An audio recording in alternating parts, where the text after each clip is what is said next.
Hey guys, welcome back. Hope you guys are doing okay. After that long session we had last time, that was awesome. I got so exhausted, man, at the end of that day. Oh my God. But yeah, I'm all recovered now, all fresh. And I'm doing a lot of renders, as you can tell. So here's the thing about today's class, right? Like normally I would start like the second half of those classes, which is like we're in the third week, so we're kind of like reaching the half of the class. Um, I would start with like poly painting the face, right? Like so we would do like just like the albedo color today. But the thing is, like since I had this long weekend in here, was a holiday today. Um, I actually obviously spent a lot of time like trying to catch up with my model, right? Like after that long pause, that entire day basically like was just for the reviews, like probably like 9 hours of my day. And then I kind of like decided to kind of try to catch up. So I did a lot of work last night. I posted some stuff, and then today I did some more work on him. So I thought it would be more interesting to update you guys on everything that I did so far. So that way it doesn't feel like, okay, Chris is basically like he's moving forward too much right now and I'm kind of like falling behind. I already feel bad because I'm trying to get my pores to look okay, right? And he's too far ahead. So I think it would be nice to just like pause for a second, just take a breathing, and then so I can actually show you some of the sculpting techniques that I used to get to this point. You know, it's like the different areas of the face, how I softened some areas that look a little crunchy. You know, the brushes I used to add more variations, things like that. I'm gonna update you guys on the skin shader. As usual, this is like just a work in progress, right? Like so I keep poking around and trying different settings and stuff, but at the same time in the spirit of just like sharing everything I have, right? Like so if I'm at this point here, I'm just gonna, you know, open my shader network, show you guys the settings I have for this skin shader. And so basically gonna be between ZBrush and Maya today, basically like showing what I have. And then let's leave the poly paint for tomorrow, because we normally have like a little gap at the end, you know. So let's push a little bit towards tomorrow. And about the poly paint, my comment is that I think the best approach for this class, and I'm not sure if you guys agree, but it would be like to paint like an albino version of this guy. Not an albino version, but like you know, it's like a white skin, and then shift it to dark skin, because that's exactly what I did here. Because I was thinking like if I do straight like start with a dark skin, it's gonna be so hard for you guys to even see what I'm doing here, because the compression is gonna destroy everything. Most of the time it destroys when you're just like doing poly paint. And then if it's like compression plus the super dark tones, I don't think you guys gonna be able to see any variations, you know. So I was thinking doing like, you know, it's like painting the skin like as a white skin first, and then shifting everything the way I did with the poly painting ZBrush, which is really awesome, by the way. And then doing just like an iteration of that. So basically, like what I did, I started with Stan Winston's skin, and then from that point on, I just like shifted everything towards you know, it's like a darker tone. So basically, like increase the melanin by reducing the you know, the intensity, right? Like so basically brought everything down. And then with that, I got some areas already that I had in his skin in there, like the nose and stuff. So at least it's easier for you to see tomorrow. You know, it's like the different parts of the face that I painted in different colors. This one, the variation is still a little big, so the nose is getting a little bit too, you know, it's like light in there. I'm gonna add a little bit more color, just a tiny little bit, and then show the other tones here that I'm incorporating. I'm noticing like in the examples I have, like some interesting areas that have like darker tones, like the eyes. Some of the people I'm seeing like with the forehead a little bit darker as well. The sides of the face, the corner of the nose around there. You know, it's like in the, basically like the stubble as well. As you can tell, right? Like the stubble is going to be kind of dark. But I think if I start with a lighter tone and just show you guys, so you can see what I'm doing, and also the type of variations I'm going to use, how we're going to incorporate the lighter tones closer to like bony landmarks and also cartilage, like the, you know, nose and ears and stuff. At least you're going to be able to see everything. and then I show exactly what I did in terms of, you know, how to proceed to bring it back to the dark tones, you know. So let's explore a little bit those scenes. But before I go to Maya and show you the skin shader stuff, just go over here. Let's see. So my ZBrush at this point looks like this. This is obviously not the HD. You can tell that I did a lot of work when it comes like to the base mesh itself. So like the primary forms, just like I said before, you guys don't be shy, you know, doing the secondary, tertiary stuff, because you can always go back and forth, right? So the forehead, basically, I brought it forward quite a bit. So I added more volume to the cranium here. So it has this interesting shape now. I actually liked it better, especially when I was looking at this render here today. I thought it would look like the cranium kind of looks nicer with a more forward forehead, you know. It's like it kind of matches that reference, that crappy reference that I'm using a little bit better as well. It has like, seems like he has quite a bit of forehead in there, so I added more to it. Maybe it has a little bit less in here, but I kind of like the exaggeration a little bit. With that in mind, so another thing that I did, I started like poking around areas like the chin. First, I thought about like bringing forward quite a bit, and then I decided like, no, I think like if I keep it the way it was, I think the profile looks nice. I like this little new feature here in ZBrush. You can actually see the silhouette in there. So I kind of like the silhouette that I see in there when I see the chin a little bit more receded. So I kind of kept like that. It's also good to check like for cranium volume, you know, it's like I might have to add some more on the back, but it looks kind of cool from there. And then a lot of stuff that I changed, for example, like remember I was doing the reviews, I was saying like, oh, okay, the eyes look a little bit too deep, right? So I would basically like bring everything forward, select a chunk of the model and then bring forward. And I do spare myself, you know, it's like I critique myself all the time. So what I did was exactly that. So the other day I thought like the eyes were looking a little bit too deep in relation to this muzzle area here.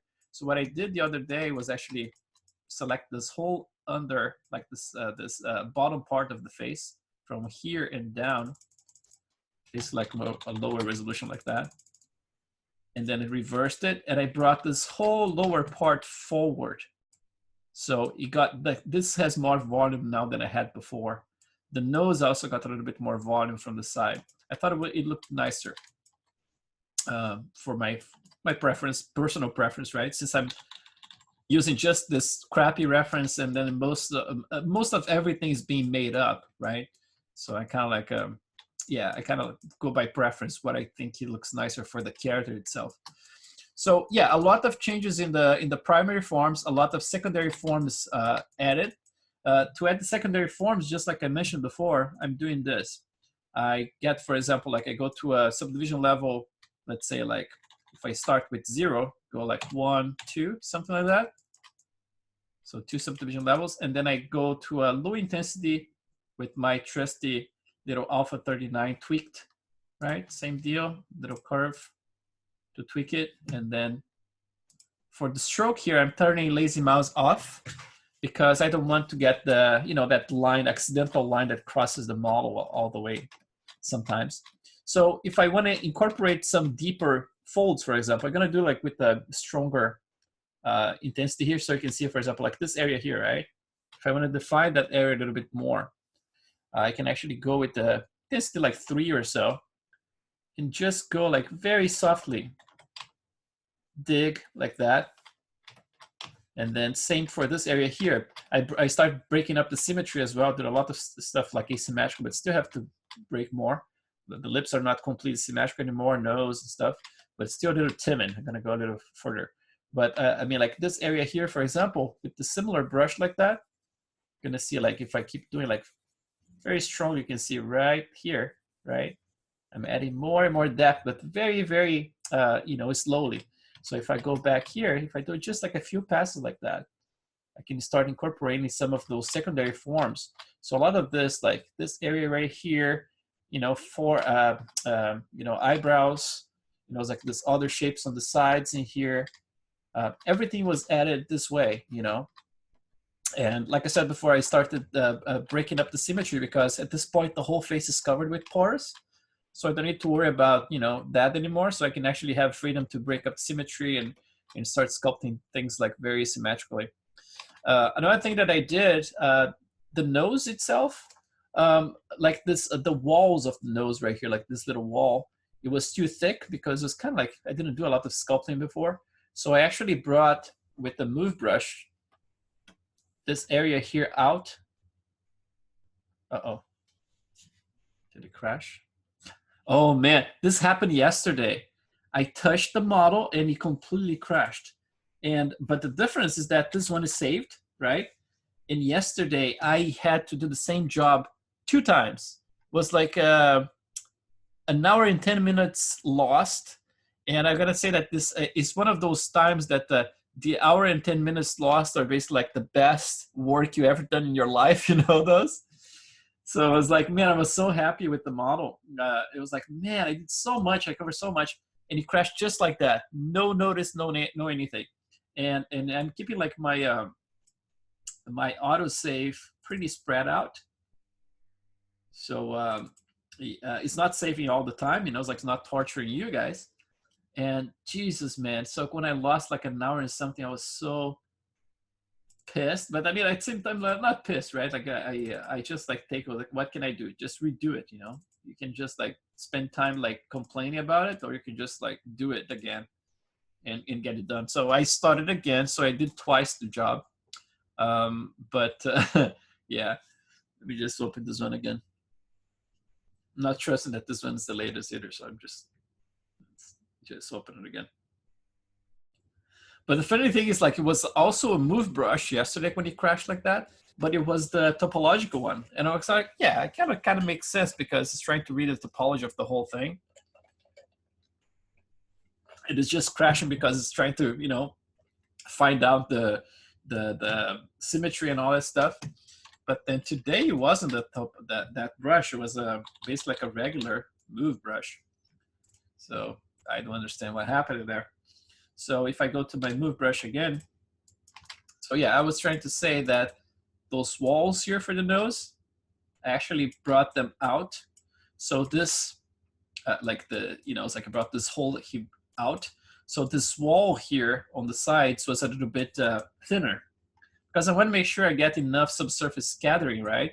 And the thing is, like, the scatter works perfectly if you have the models looking correctly in terms of form, right? Like you cannot expect the subsurface scattering to behave correctly if you have everything like with a super thick structure, right? Like same for ears. I mean, like if you want the ears to scatter correctly, you're probably gonna have to have a little bit less of the volume on the back, right? So the light can actually travel and cross this thin surface.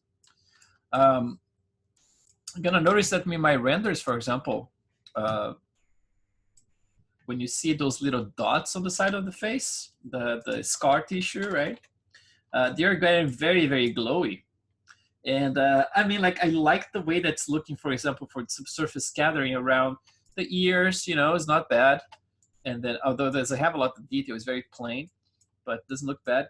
And the lips are looking cool too. The nose is working nice, but I have to make things a little bit smoother here. But then when it comes like to this fold right here, and those guys is getting like super glowy.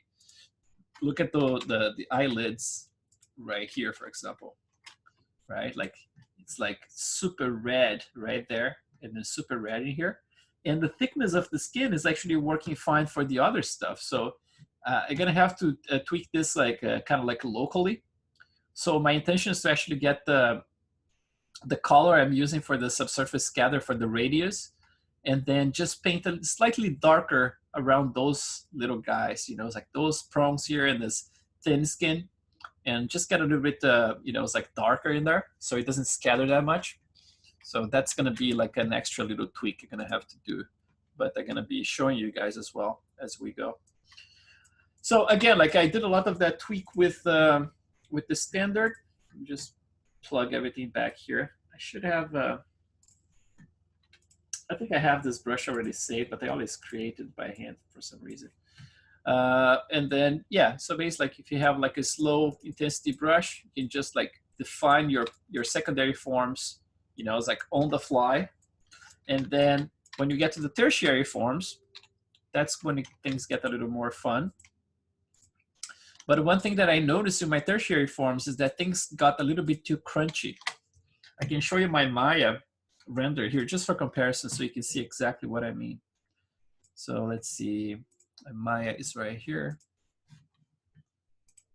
Okay, so that's the, no, I need my Arnold render view. Okay, this one. So let's see if I have both saved. Let's bring this one to the side. So check this out. So this was before the adjustments I did. See how crunchy everything here is? And this is after. I mean, like it's gonna be so subtle, but you're gonna see stuff like, you see like looks almost like sandy right here, right? And then you're gonna switch to this one and back. So like this area here of the zygomatic and the forehead, everything got softer, right? And when it gets softer, when you look from a distance, it's pretty cool because the specular needs to read as a little bit softer. Like this crunchiness here, sometimes it works, sometimes it doesn't. So I need it to be a little bit shinier. So basically like what I did, I removed some of the crispiness of the detail in there. And I did that by doing a couple of like smooth passes in ZBrush. So let's switch back here to HD. Actually, I need the lips too. Let's switch to, get this guy probably like around here. Actually, you know what? I'm gonna use the ears a little bit too. So this guy's just gonna get probably all the way to here, but not the entire ear, so I can get to sculpt the whole mask, something like that. Yeah, let's go HD, press A.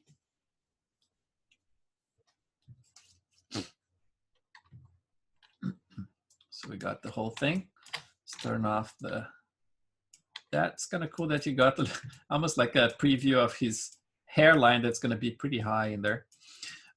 Okay, so let's take a look at the detail right now. So in terms of detail, we did some sculpting last week for the lips, right?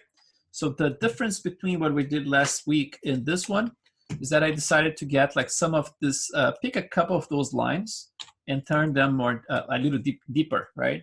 So let me guess, get the stroke and lazy mouse to 0.02 here.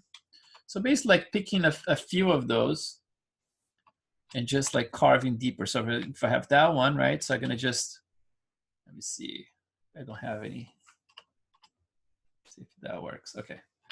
So get here a little bit smaller. So get some of them, just like I said before, you know, it's like the other day, I was like, get some of them and turn them into a little bit more hero forms, right? If I need to dig some of those deeper, but I want to do like in a very broad way, so I would basically like go to subdivision level, like go back once, twice, 3 times like that. And then I can carve really deep some of those. So for example, this one here, that one around there. And then do this just to get this bigger forms into place, you know, without affecting the fine detail that's already in place. So I'm gonna go same thing here. Some of them are gonna make a little bit deeper. And try to do this in a very random way. So like pick someone here, next one's gonna be there, but not like every, you know, it's like try not to do this, right? It's like too stylized when you do like too, like there's a lot of repetition, right? So stuff like that. Same thing for the secondary forms, even here in HD, but at the lowest level of HD, I can still play with the secondary stuff, but just like, again, reducing the intensity to something very low and just like playing, almost like if I was sketching on paper, you know? So for example, like if I have this area here, you can just go like, and just kiss those little areas and just add more depth to them. So I did this a lot in this resolution here, and then some of them outside of HD. So it all depends how we're gonna do it. And then that way you can actually introduce some interesting secondary forms, which like if you're modeling a character, for example, and the character is looking too young, most likely you're missing a lot of secondary forms. So you can add some of that, some interesting larger wrinkles and things like that. And then the tertiary forms, like the smaller wrinkles, just going to complement the work. But this stuff is really good to just like, if I show you here like the high intensity, what I'm doing is basically this. Check this out. Just going like this, those areas, so I can kind of like just like slowly just building like that. But with a very low intensity, this actually blends very well with everything, and you don't actually see that much, but you can feel it. That those forms, when you look from a distance, they're starting to actually incorporate more interesting stuff to the surface. Same thing for around here. Really, almost like drawing. It's like just like go wrap around like that, and then it's the kind of stuff like it's very subtle, but if you go back in history, right, you're gonna be able to see exactly those little traces everywhere. So like all those landmarks, for example, if I have my temporalis line in here, I go like the temporalis line, basically, if I draw it here, stronger for you guys to see again. So basically, like if I have the temporalis line doing this, right, probably gonna have like a deeper line around here, and then it's gonna build up to something a little bit, it's like more pronounced again in there. So basically, I'm doing this by using like a very, very low intensity brush. Just do not turn on my dynamic here. So define the zygomatic, the temporalis line, and then go to the side, dig it a little bit. So that digging, I can actually separate from this area around it here, and I can create this almost like a bulbous forehead in there, right? So all those little lines actually help to introduce like more complexity to the form. That sometimes, it's like if you go from primary straight to tertiary, you're gonna miss the opportunity of actually making everything more naturalistic, right? And then normally it's because of the lack of more secondary forms. So that's basically what I'm introducing here with a large brush, very low intensity, just going across the whole surface and just introducing more of that, those lines, there.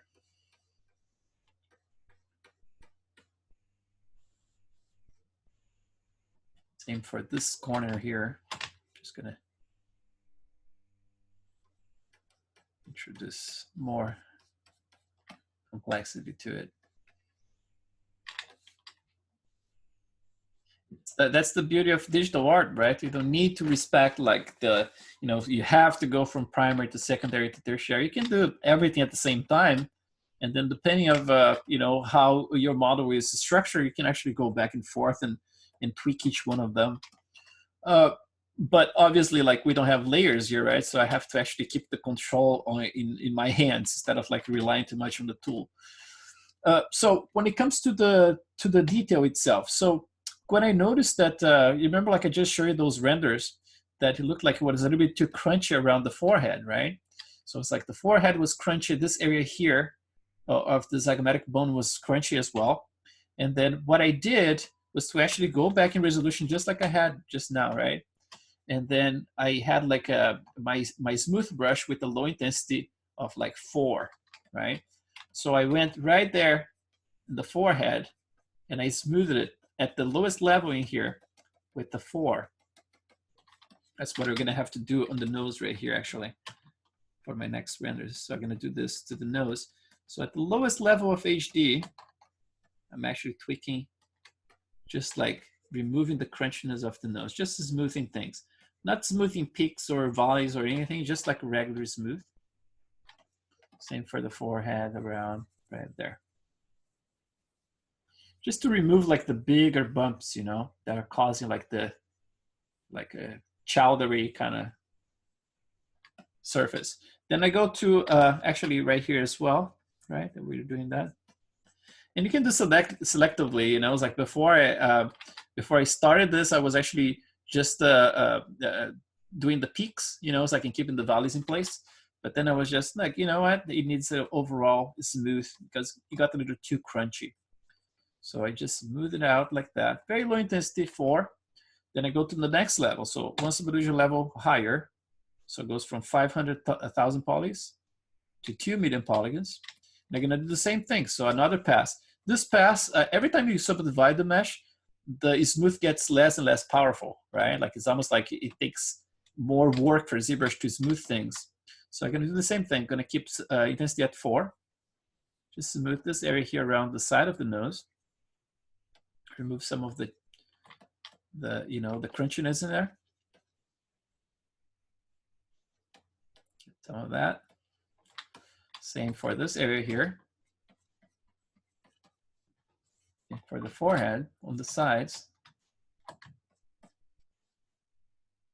Step by step. I would not do like at once, you know, like go to the highest and do it once.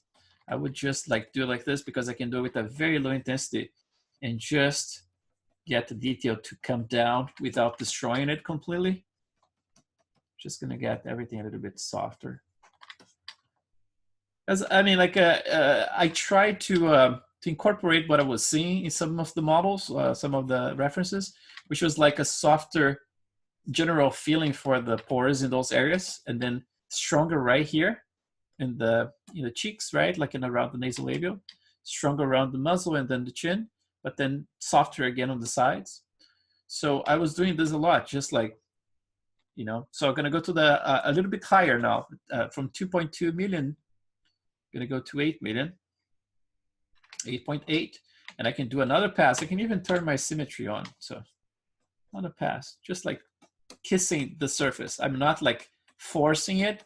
I'm just tapping, you know, it's like not even putting a lot of pressure in my tablet either. I have 4 for intensity and I'm just kissing the surface basically. Just little taps here and there to get the surface down and a little smoother in those areas. I'm gonna go back to the side of the nose here. Just kissing. You can actually hear I'm just like tack, tack, tack, tack, tack, tack, just like tap, tap, tap, tap, tap. That.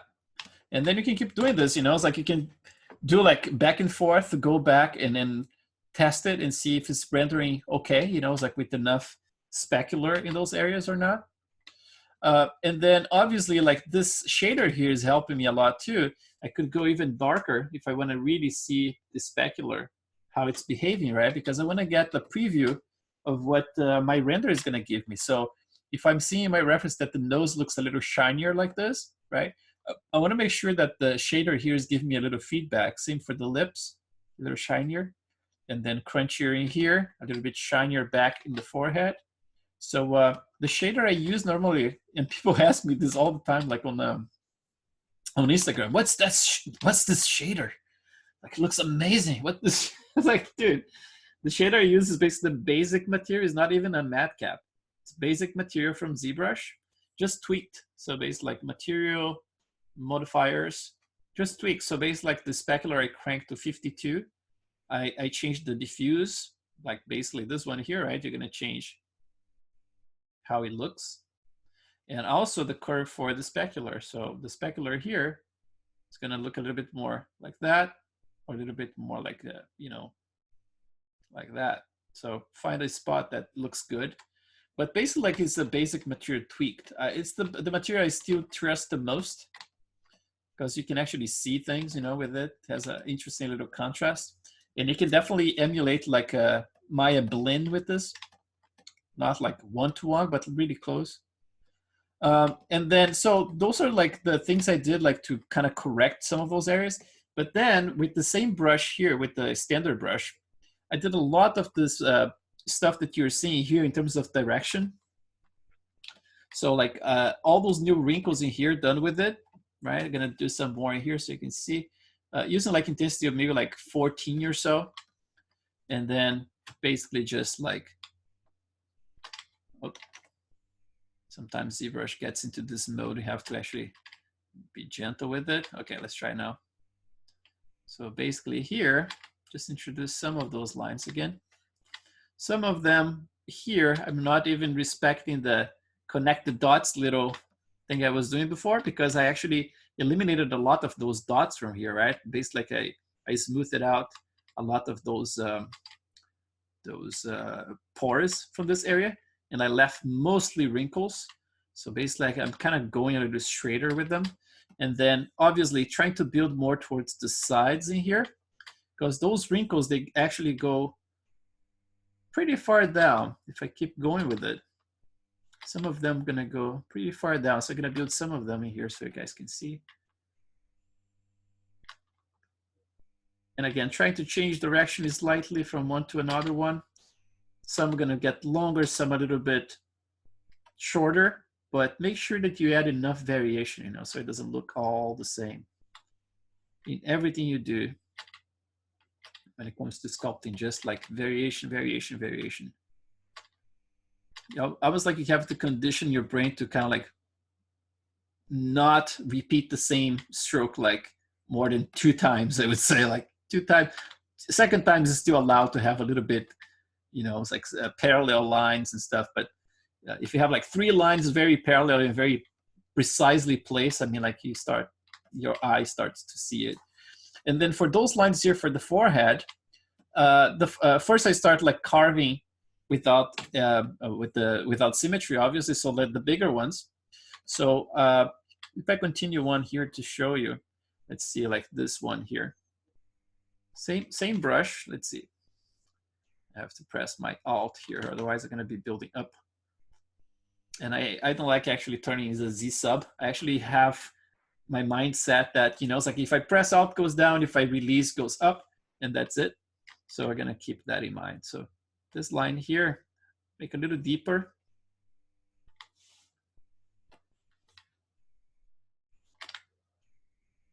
Like that. Split it.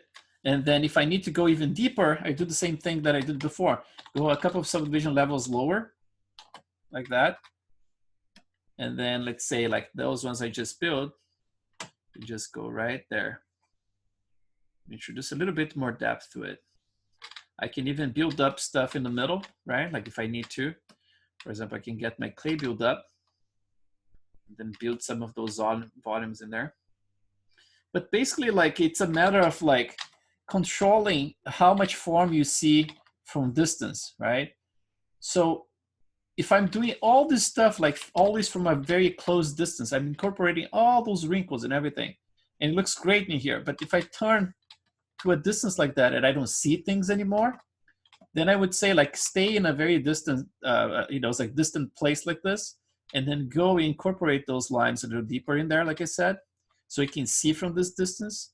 So when you go back, you should be able to actually see, just smooth it out, see some of them helping to support the wrinkles you already had in place, like those, right?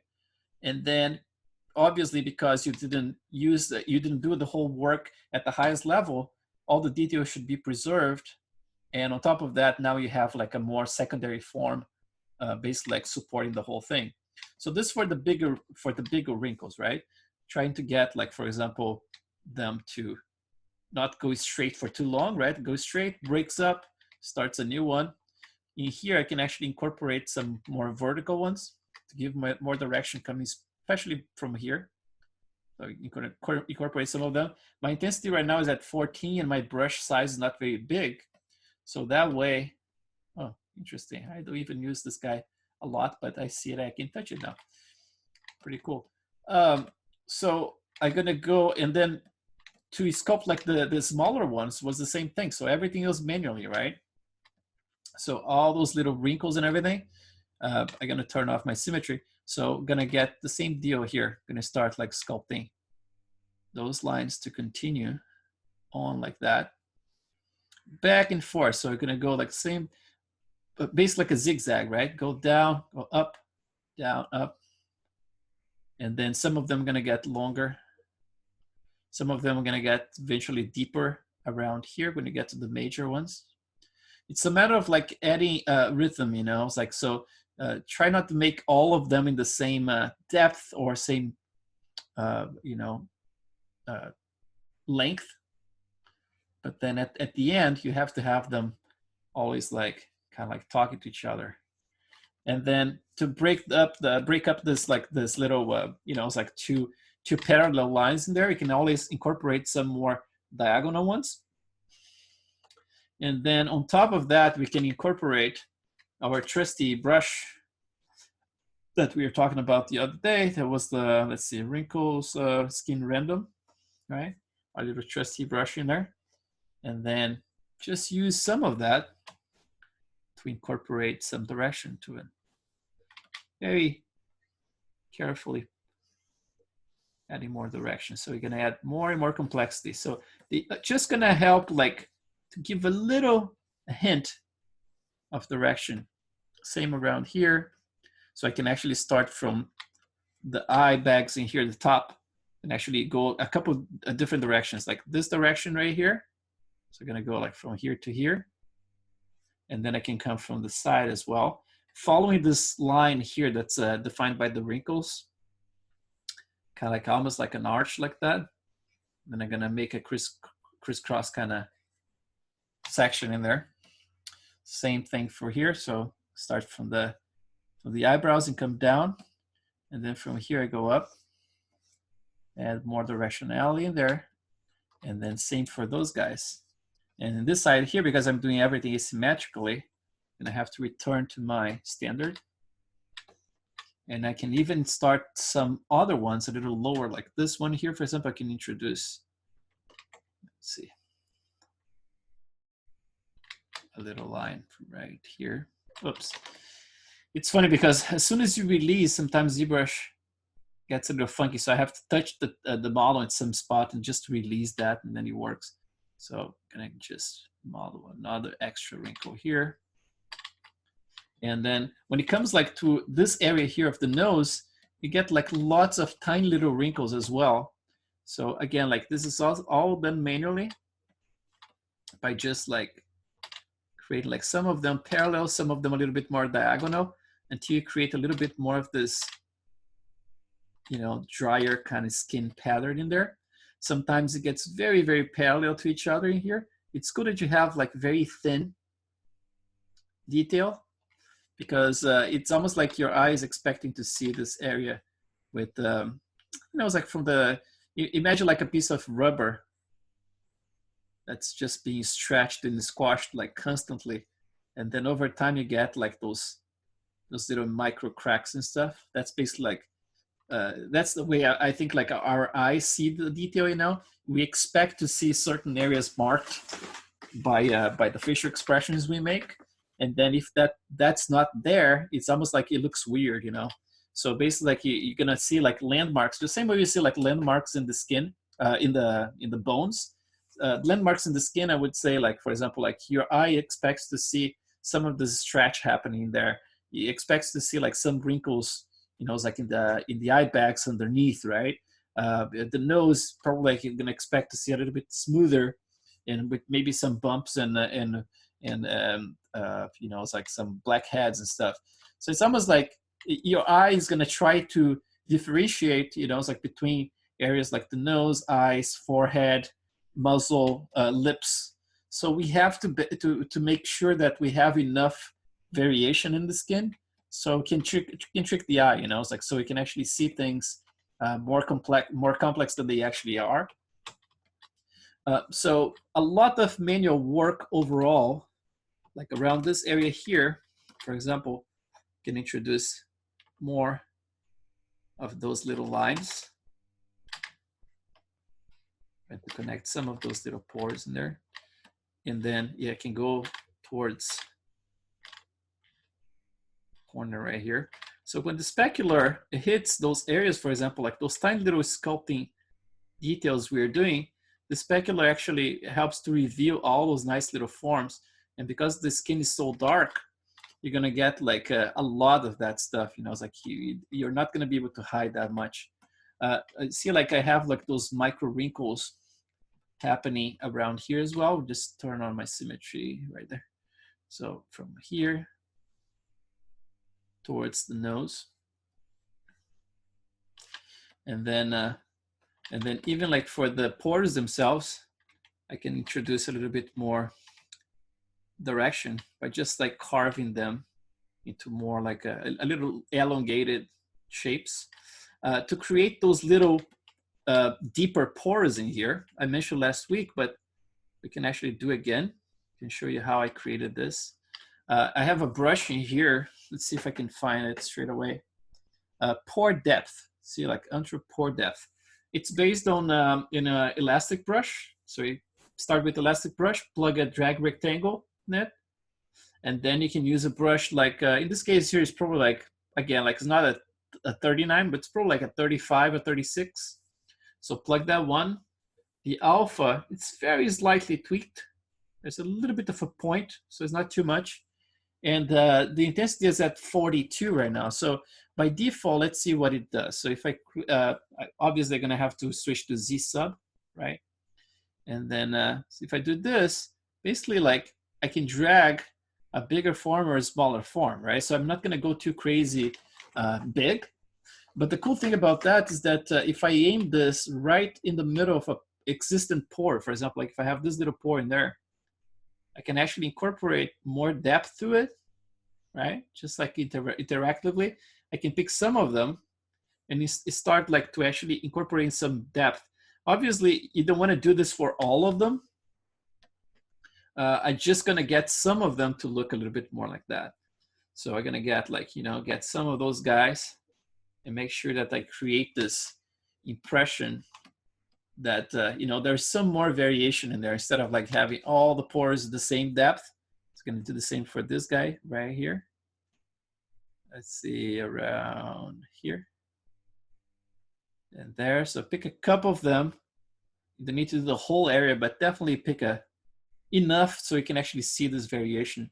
And then for the muzzle area, you're gonna do the same. I did already some for this area around here. So I'm gonna introduce a little more around there. From time to time, you can make like a bigger version of them. So it can actually look like a bigger little crater in there. And this brush is also cool for those, to exaggerate the nose ones, right? So I can do it like that. And then later you can actually go and use some of the little pimple brush that I showed you the other day. I can actually do some right now. But I'm just gonna introduce, like just picking like some of those already existent in there, just like exaggerating them. Get some depth. Like that. Just tiny little ones. And then let's get our pimple. Let's see, pimple 3, pimple, this guy. Let's see how it looks like if I apply right there. It is strong, so let's get less intensity. Like 14 something. Yeah, it's kind of nice. Just like tiny little pimples, but I don't want to get like too many of them. Let's see, a few of them like that. Just like you can do like right in the middle of some of them, and some of them a little bit more on the side. Just get that. And I can just remind you guys how this one was created, but it's fairly straightforward as well. It's just like all, the entire trick of this one here, it's in the curve itself, right?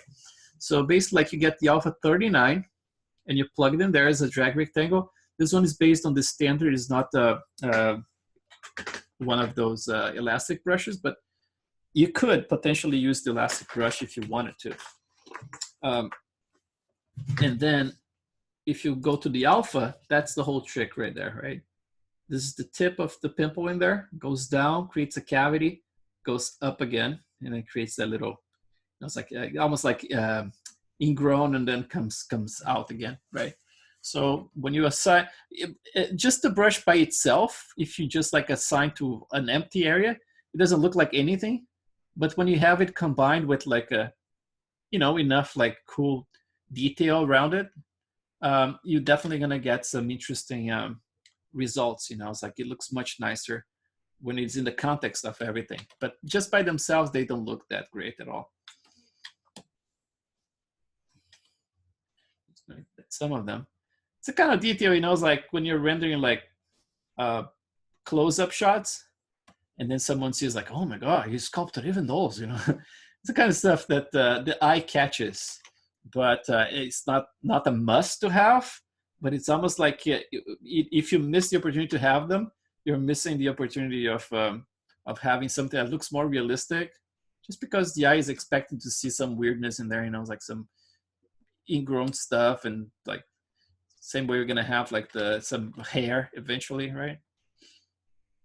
So just gonna add some of that. I'm gonna try to avoid this area here, kind of even like smooth it out a little bit, because what's happening with this area is that this is all scar tissue, right? And I'm not sure about how those guys created those scars, but I would say that it's probably by injuring themselves like multiple times in the same spot to create like very raised scar tissue, right? Like basically like it's a scar tissue on top of scar tissue. So basically like cut or bruises, I don't know exactly how they did it, and then let it heal, and then you do it again, and then let it heal and do it again, and then you get a lot of scar tissue built on top of each other. I suppose that's the way it was done, because in some of those areas, to create that amount of growth without having any implants or anything, just by relying on scar, I think it's a lot of injury in the same spot, you know. I think that's the way that they do, but I'm not a specialist. I'm just an MMA fighter, like a fan, right? MMA fan. That's the thing they say a lot, like, oh, that guy has a lot of scar tissue in his eyebrow. That's why when you get hit, you know, explodes. Those fights are brutal, man. Like sometimes the guy gets hit in the eyebrow, it explodes, it's just like pouring blood everywhere. Just like, yeah, just like they said, like a lot of scar tissue from, you know, getting hit in the same spot many times in the healing. And so it's like it's a thin surface, right? So I would expect this to be very, very fragile in a way. I think like if you can, you know, injure those areas like fairly easily at this point, but I can be wrong as well. Because in order to heal, I mean, like they have to send a lot of blood towards those things, and I think the blood vessels are kind of like almost like in the surface. I don't know. It feels like something that it would actually eventually break and pour blood, you know. But again, it might be wrong. So the next thing here, so let's see, in terms of brushes, what I did, so the directional stuff, a lot of the manual stuff, like all those little wrinkles, those ones here, right? Those are all manually placed. Those ones around here, some direction around the lips. I introduced some of those going a little bit further. Let's get some more of that. For example, like starting in the lips themselves around here, and then just going all the way up. So for example, like the longer line that goes like that, and then connects to the lips right here, just to add some more age to him. If you're modeling someone younger, everything I'm doing here you can do slightly softer, right? Because I mean, I'm not sculpting like an old person, but he's definitely like in his 40s at least, right? So a lot of stuff I'm doing here, you can still use the same direction I'm sculpting this stuff, and just like go a little bit softer with intensity. And yeah, the interesting thing of this exercise I'm showing you guys is that I noticed that some of your models have like a very crunchy pores right now. They're very deep, right? But it's not a reason to desperate, right? Because I had some of mine here very deep as well. And using some of those techniques like the smoothing multiple subdivision levels, and then using some other brushes to mix in with it. This kind of stuff, you can actually, you know, soften things quite a bit. And remember that the standard brush is destructive, right? Like if you keep like using it in the same spot for a long period of time, you're gonna destroy what's underneath. So you can use this to your advantage. For example, like even like the clay build up. If I use the clay build up with an alpha, let's say like 35, if I want to actually smooth out a certain area as I'm building up more form, I can just go like to a lower res slightly. And if I do like, I'm gonna keep like very high intensity. No, actually, let's go lower. Let's see 3 here. So if I use 3 and I just use the clay buildup, look what happens. It basically like destroys the forms that is underneath, right? So this can be cool, for example, like even to build like scars, right? So you can just like keep the pores in place, and you can just like go over there and just like introduce some interesting forms and create some scars. You know, it's like as you smooth things that are underneath. You can even use like a negative. Let's see if I go higher a little bit.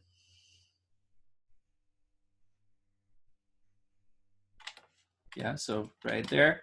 Around here, for example, this little scar, you can actually use a little bit more of that just to build up the edges of the scar.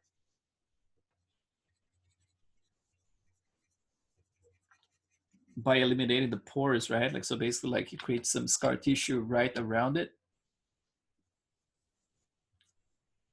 Same for those.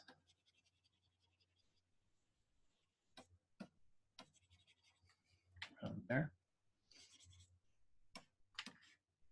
This area is still a little crunchy. I might have to actually smooth out a little bit. The eye area is starting to work. I would say like this area right here starting to work okay. The muzzle still needs work to kind of smooth some of that. The nose is starting to get better. This one in the renders, it has interesting detail. For example, the big bumps are working, but still I can see a lot of the pores in there. And they are too, you know, it looks like too precise. So I can actually break them up further by, you know, adding some micro lines crossing over them. And then maybe trying to stretch them a little bit by using like some brush. So let's say go to subdivision level, the higher one. The highest at, let's see, 35 millimeters. And then I'm gonna incorporate some more direction. Let's see, let's go symmetrical. And so right here, oh, see, I just touched it and made a big hole in there. So that's ZBrush when you switch, like sometimes the brush, it does that. So sometimes you just touch an area like that, a small area, and then now it kind of like you can do it again with more control. It's very bizarre. So, you know, it's like every time I see like those very kind of like patterny kind of how you say, like the pores, I'm gonna try to break them up somehow. So I'm gonna try maybe like with a lower intensity. Let's try to get some of those micro lines crossing here. Very low intensity, not too low. And then I can always resort to my little brush that I was using before, the random one, and just go over and over and get those micro lines to actually mix them, so I don't have this perfectly round little pores everywhere. Just gonna add more direction here towards the chin. So basically going from here to here, right? I'm gonna go from the sides all the way, starting to mix with whatever pores I had in there. And then now I can go from here to here. So basically I'm gonna start going outwards like that and blending some more of those little pores. So it's like a very thin little detail in there, you know. Now for the big bumps and also some of those little craters in there, the bigger ones, I'm using, again, let's see, I have the pore, I have a pimple elastic. Let's see if this is the one. I think this is it. So let's see. Yeah, that's it. So this guy here is, again, based on the elastic brush, like Alpha 35 can be used. This one has a little bit different profile. So it's a little bit, you know, it's a little bit more of like round top and then fades out. Let's see how we're doing with the time. And so this one here is very useful to create like all those bigger bumps. And because it's elastic, it's gonna actually pull out, including the pore itself, right? So it's almost like it stretches everything. So with that intensity of 53, let's see higher so you can see it. So for example, right here, you can just create like a bigger bump like that, right? or I can keep the intensity a little bit lower, and I still can make a big bump, but it's just like basically just a little bit of change to the surface. So I can create like lots of variations with it, like go a higher intensity, lower, and then go smaller, go bigger. And then at some point, you're going to start adding a ton of them, depending on the type of skin, obviously, especially here in the muzzle. Actually, I'm doing symmetrically. I shouldn't. At this point, it should be all asymmetrical.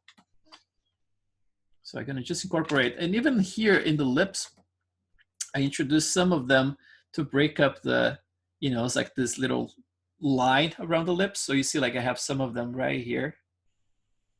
Just like anywhere you can do it. Even like in between, for example, like those little wrinkles in there, if you reduce the intensity a little bit to around 30, you can actually go and build up some of them and adds those little pillows in between. And because it's elastic, it's just gonna make it everything pop out. Like that. Just in between, just filling up those little cross sections in there. Here, you know, it's like, this is a pimple, but I can definitely use to build my forms a little bit more organic around there.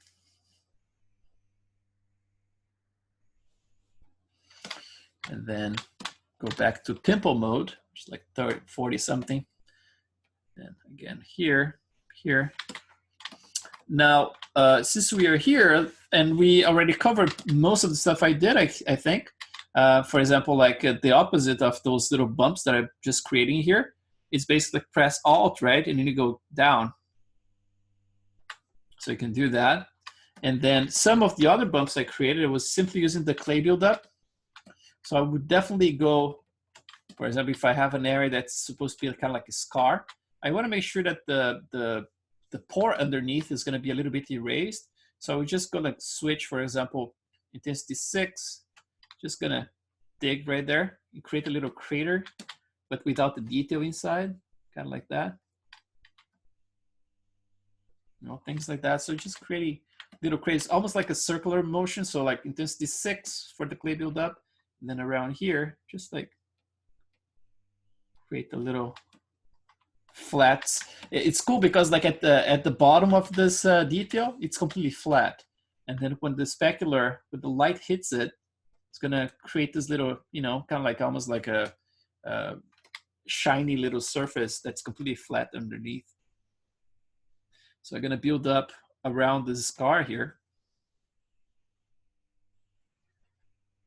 And then I can introduce a little cup of lines in there as well, but without having too much sharpness around it, because I want to make sure it reads like, you know, it's something that was healed like a long time ago. And the clay buildup is great for creating this little crease in between. If you just build the forms around it, definitely going to create the crease almost like by itself. Just going to do that. And now I can switch to my standard and just like dig a little bit further. I don't want to go too sharp though. There you go. Looks a little nicer, a little bit more organic. And then for the neck, what I did was basically was a combination of all those things, right? The same way I have those individual bumps that I was just introducing, I have those, let's say, skin pores, liver, single pores, blah, blah, stubble. Yeah, the stubble one might work as well. So for example, if I have the stubble one, this one here, let's see what it does to the surface. So if I try to assign to this area here, let's see. Oh, it's painting as well. So let me turn that off. No RGB, just see add. See, like it creates these little bumps in there. But it's kind of like they are soft bumps, right? Because of my spray in here, my alpha has this type of profile. And yeah, my focal shift is at 0, right? But now this is like for this stubble, I have this stubble better, which is very sharp. So you can start with a brush, like a small one, like 40 to 43, something like that. Even like those guys, they look pretty small. It was one of those tiny ones I used. And then I tweaked my alpha to something very sharp like this, right? And then my stroke here, my settings are like placement at 5, color doesn't matter because you're just sculpting. And then flow at 0.25. I can actually make less flow, so like 0.01 or 0. Whatever you want there. And then now if I apply this one, let's see what it does. It basically creates this type of detail, right? That's basically going down. So it's like the bumps are negative. But if you go positive with a lower intensity, then you get this type of detail. That can be really cool for, you know, for this type of area of the neck. If it's too crunchy, obviously you can actually use a bigger version of them, or you can use like a different alpha instead of like a tiny one, just like I have with this one here, right? Which creates like this bigger type of, oh, this one, I think I just have to go a little bigger than what I had. Like bigger and then less intensity. Yeah, so I get a little bit more variation like I had before. And that's combined with the skin random, that little brush. And this one is going in multiple directions here. So instead of like going just straight up, it goes in diagonals. So I go down like that and then up. So if I do it, like let's do it strongly here so you can see. So it's gonna go down, it's too strong. It's gonna be a mess. And also the stroke, I can actually reduce the flow a little bit. So if I go down like that, I can go down multiple times, diagonal. I can go up now. So basically like you create a little bit more of a cross section in there. But if you do like with less angle, we can actually create those little lines like I did in there. So we're gonna go undo, undo. Some more. Yeah, undoing HD geometry is always a little trip. So let's try to do this a little bit more straight.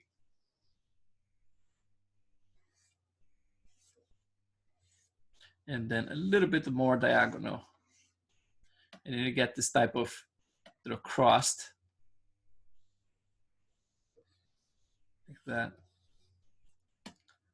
And then you can get like manually placing like all those little pores in between. You can do that. And then there's a lot of hand sculpting with a regular standard brush with a point. But you see like the type of detail we just added. This is the type of like micro stretch right there you see right here. So that's the one that I just did before to cover a little bit of the fact that those you know, pores are all like super precise and well placed. So it starts getting a little bit more mixed. So you're still gonna see the pores, but those micro wrinkles starting to take over, right? Which is good in this case here. So you can see a tiny little bit of that stretch right there, right? So like I mentioned before, I mean, like the pores are very cool to place and everything, but everything that comes after, you know, it's like this, based like it's almost a dance, right? Like we have to have like areas with a lot of detail visible, in some areas that are much smoother, you still see the detail, but you have to have rhythm. You know, it's like everything has to have its own form. So nose is its own entity, forehead has a different character, you know, the cheeks have a different character, the chin has a different character, and keep going with experimenting with those tools, you know. But for the most part, there's no secret recipe other than technique, you know. It's like in using like very basic shape brushes, just like I show you guys, you know. If it's not a brush that's already present in ZBrush, it's something that we made using some of the simple stuff that came with ZBrush. So everything originates from ZBrush, and then even the custom stuff we built was starting from there. And then with that, you can actually create a lot of interesting detail, you know. So that's basically it for the ZBrush part, but you guys are free to ask any questions about it. And then that's going to be before we move to Maya. So I want to show you guys like the shaders and upgrade on the, oh, there's something very cool that I'm trying to use, which is this workflow using ACEs for the color, how do you say, color space, right? Because before I always used the sRGB, And I was reading about ACES, and then when I look at the manual in Arnold, uh, the thing that they said that ACES does the best is the consistency between devices. So I had like this big problem. I would like have everything sRGB, and then sometimes I would post online and it would look like much darker than what I had in the monitor. Sometimes it would be much, it's like, yeah, I never had consistency. And ACES apparently it gets more consistency, and you get like better contrast. So for example, it doesn't wash out the blacks. So if you have like a very deep shadow, for example, it preserves that shadow and it still gives you more contrast. You have like a better range of colors you can work with. So I kind of like interested to experiment with it, Takes a little bit of a setup. You have to download a bunch of files, like I think like 600 megabytes of files you download to install it. But I'm gonna go through that and show you guys what I have set. And just so you know that I'm not hiding anything from you. So if I'm using a different color space, I want to show you guys how I'm doing that. So you guys have any questions? Save this file here meanwhile. My only question is related exactly to that, man. I was struggling the whole weekend with wash textures, and at the end, I was reading about all the ACES and OCO and downloaded all that. Mm-hmm. And I was trying to set it up today, but still struggling. So if you're going to that is amazing. Yeah, that's exactly what I'm dealing with right now. Let's do that, man. Let's open here so people are more familiar with it. I wasn't very familiar, like I said, like last week, right? I mean, I'm not that great when it comes like to the technical stuff. It's like I think I'm more of an artist in heart. I have to learn the technical stuff so I can do it, but I'm mostly interested in the artistic part. So ACES workflow. So this is from Arnold manual, and then they have like some very interesting points: wide range of color and light exposure, predictable image display on wide range of display devices, preserving the full range of highlights, shadows, and colors, simplifying the matching of images from different cameras, more accurate color display with no incorrect color values, working linear color space, no over highlight and clamp on bright areas of the image, and more. So it's very promising, It's like I really gave it a try, and all those renders you're seeing that I just show you guys in where is my Photoshop? Okay. All those renders here are done with ACES, right? And then the thing that's interesting is that one of our students, Sefki, he was actually doing some very interesting renders. He's the guy modeling the Jim Carrey right now, but he's saying that he gets redder than he's supposed to be. So basically, like the colors get a little bit more red tint to it.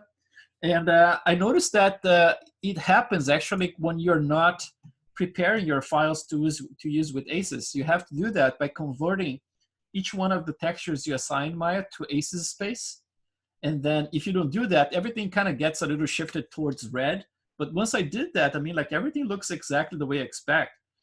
So let's see how it works. So in terms of installation, if you guys want to go for this, if you want to get more control over the color and all that stuff, so you're going to have to download a couple of things. So you're going to go to this link right here. So first, like if you want to know how to find this, you can just Google Arnold ACES workflow, and you should get straight to this page here. And then once you get to this page, if you don't find, that's the address right there, right? You can actually pause the video later and copy it. So you're gonna scroll down to where it says workflow download, and you're gonna go to this GitHub here. And then here at GitHub, you're gonna see that there's a lot of files in there. And then you're gonna have to download everything. So let's see. How did I do that last time? I think it was like that. So yeah, so basically like you just go back. So if you click that link, you're gonna go straight right here, right? So you can click this one here that says Open Color IO configs, and you can just say clone or download. Basically, like if you click this one, you can just like download a zip. So that's gonna get like basically all the versions of it, which is like kind of overkill, but I downloaded everything. It's like, I think like 600 megabytes or something. And then at the end of the day, the one you're going to be using is this ACES 103 in here, which is the latest, right? And then the way this is going to work is like this. You're going to download this, right, as a zip. You're going to go to your ACES 103 folder inside of the zip file.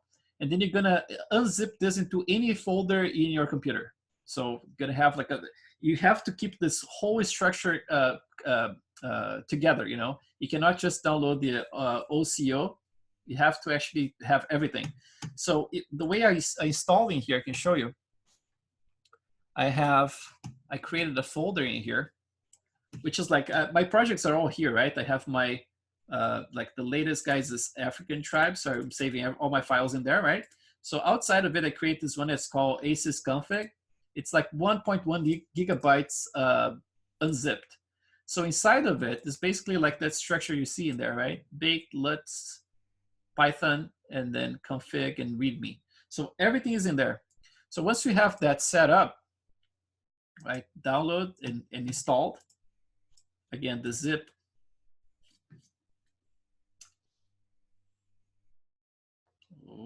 I don't know, takes a little bit to load. So again, like go to this workflow download master, right? And then don't forget to actually go back this one and then clone and download. So, and then use the latest one, which is the ACES 103. So from this point on, what's going to happen? Now you see, like you have like, okay, pick like a config path. So basically, like you just unzip to any path you want, okay? And there are two ways of installing it. Either you can install for every single scene from now on for your Maya. So in that case, you have to create like a variable, I believe, or you can create per file. So for each file can have a different type of configuration, right? So in my case, the way I set it up, I downloaded and installed in that folder.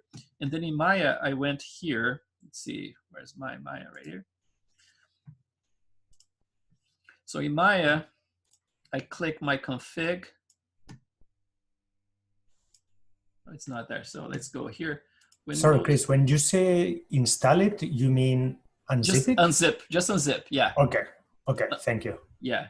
So you're gonna go to Windows settings and preference, and then preferences. And then if I go to color management, so see, I pointed to that folder. So if I point to that folder, I have to point to the actual config file. So if I click this one here, that's the config file that was just unzipped to that folder, right? So I click that one. So that's going to be plugged in there. And then I'm going to have all those settings on, which is in the manual in there. You can check. So like all of them are going to be on. And then here, the input color space is going to be ACES.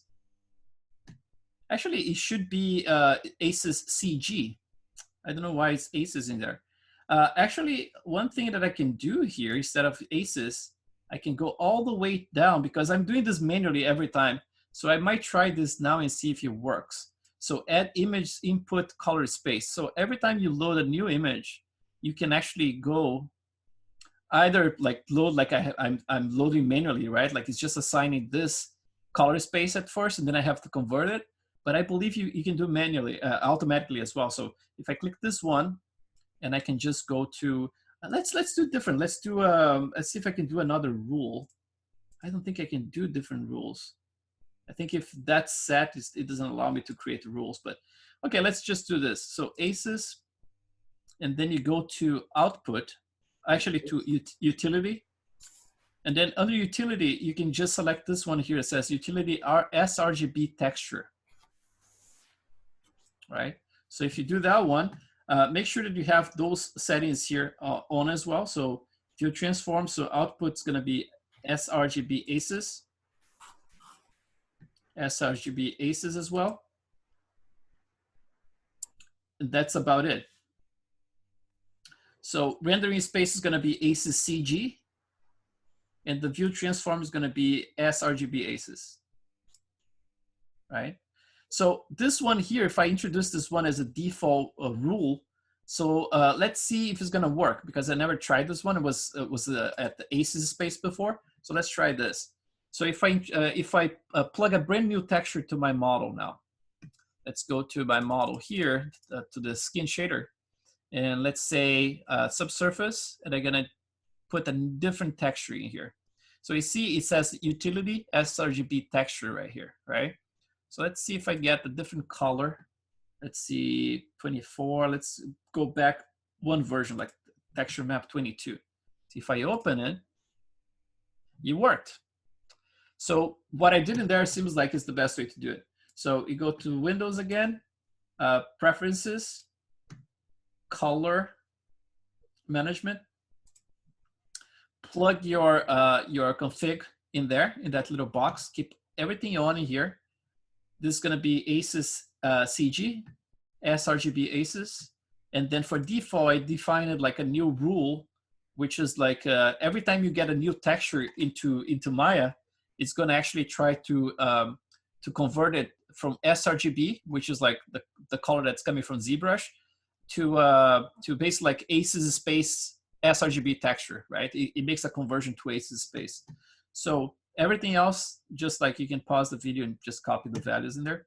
Nothing else in here. I'm not changing anything in there. Format's still there. So with that in mind, every time I switch a color here now, every time I import a new color, you should not have to do anything, because if you have like a shader network that you already created, you're gonna notice the first thing is that if I switch this, for example, like to what we had before, let's say, let's see if I still have it here, just sRGB. I don't think I have sRGB anymore, because once you install ACES, all those new things here, this entire list here is much larger than it was originally. All this stuff comes from this package, right? So originally you just like had like sRGB in here, but if you're trying to open like an old file and you're using ACES now, what's going to happen is that this is going to show in red. It's going to show like, oh man, I don't recognize this texture. We can do this. We can actually open another file, and I can show you how to update everything to ACES space. Like, let's do that actually. Let's just save this file. One thing I forgot to mention is that once you install ACES and then you have the config plugged in there, you might have to restart your Maya, but I'm not 100% sure. I think I restarted mine just to make sure it was saved in the settings. But let's say I have like a node scene here. Let's maybe like open my first one, or actually open like an old file like from other project. Let's see, maybe like the Native American guy. You can open it here. This guy. So this one is not in ACES space right now. So let's see how we can set it up. So kind of like starting from where you guys are right now.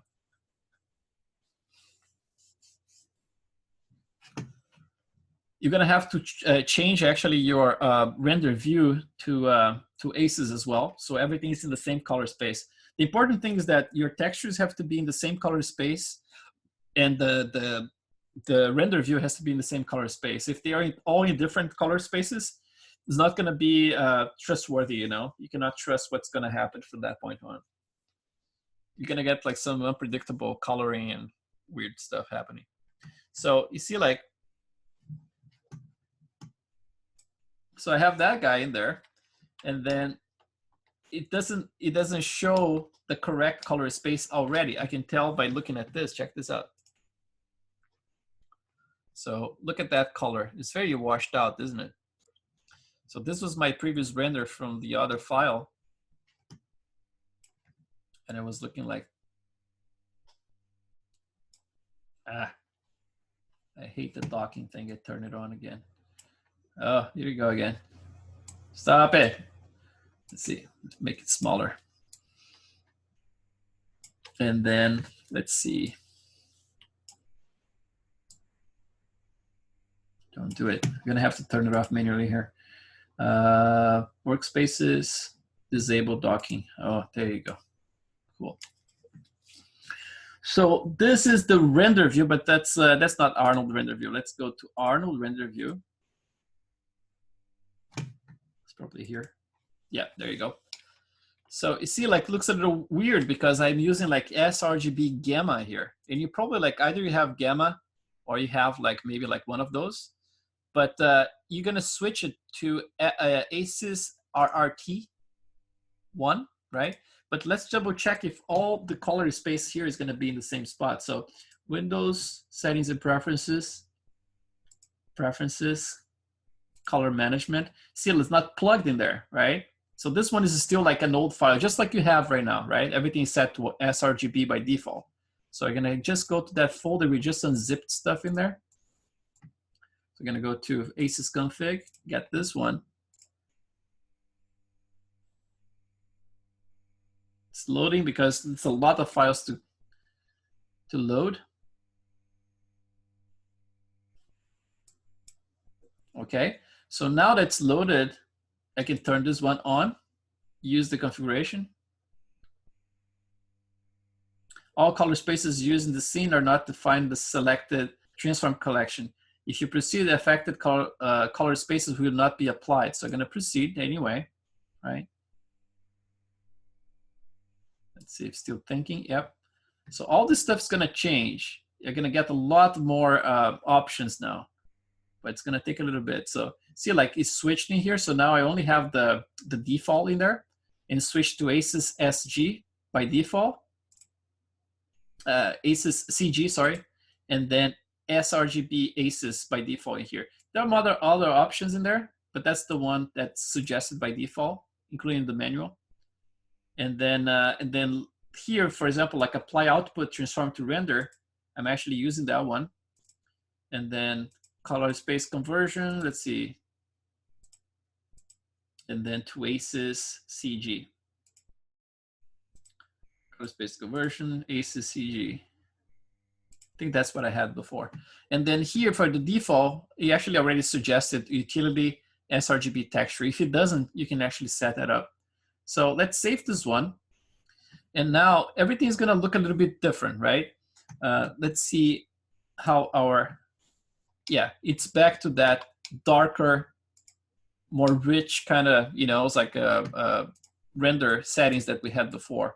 So like if I get the latest render here, it looks like that, right? It's a little bit deeper in terms of the dark tones and all that stuff. And this is set to sRGB ACES here. Now, for each one of the textures that I was mentioning before, if I click the model itself, and I go all the way down here because I have a lot of stuff assigned to this guy. So I'm gonna go to his texture. So if you guys just assign your color space to ACES now, you're gonna go to subsurface color here to, let's say like where your texture map is applied. And if you click on it, you're gonna notice this. See, like it's in red, right? It says like warning, sRGB color space not found. No color transformation will be applied. So if you try to render at this point, it's not gonna look correct at all. So if you bring a brand new texture, you should assign the correct space because we defined that in the rules. But if it doesn't, then you're gonna have to go manually here. So you're gonna click this one and you're gonna go all the way to utilities, utility, and then if it's a color, like a 8-bit color, for example, coming from ZBrush map, you always select sRGB texture, right? So now the error is gone. You should be good to go. And so this is like for color, right? Like for color maps, the specular maps, all this stuff, you're always gonna select sRGB texture. If you remember, when we brought like HDRI maps, for example, or displacement maps, you're setting up to raw, right? The difference is gonna be this. So you're gonna click, for example, your map in there. And now here, it's gonna complain again. It says like raw doesn't exist, right? So instead of raw that you're using before, now that it's ACES space, you're gonna click on it, and then you're gonna go to utilities again. And then you're gonna see utility raw. So right a little bit above the utility sRGB texture, I'm gonna go raw. So this one now should give you the correct exposure as they mentioned here in the manual. So for example, they have a couple of examples, right? So this is the linear HDR map. Linear map open with ACES CG. And then with utility linear using a different, slightly different value in there, or sRGB, which is basically what we are doing. Like, so if you use that to convert it, you're good to go. You see, like it says right there, utility sRGB texture. That's basically like for color itself. And then if it's HDRI, then remember to just use the utility raw, and that's it. So for all the textures you have in your scene right now, if you want to do the switch, it's like install all those files and go through this trouble, it might be worth it, because I think in terms of the richness of the colors you're gonna get at the end, it might be, it's like a good experiment to do. It's like I did all those renders with it, and I really like the result, because it seems like the sRGB was kind of washing out some of the darker tones sometimes. And this one is being a little easier to control, but you definitely have to make sure that all those things are together. Install the files. By that, I mean like unzip the files to a folder, set up like your settings to that color space, set your Arnold render view to ACES, sRGB ACES, and set each one of the textures brought in to utility, either utility raw or utility sRGB, and then you should be good to go. When you render next time, you should be completely in ACES space. Displacement also raw, right? Raw. Utilities raw. Yeah. Okay, cool. And then the other thing here is that make sure that you have some settings in your Arnold render view.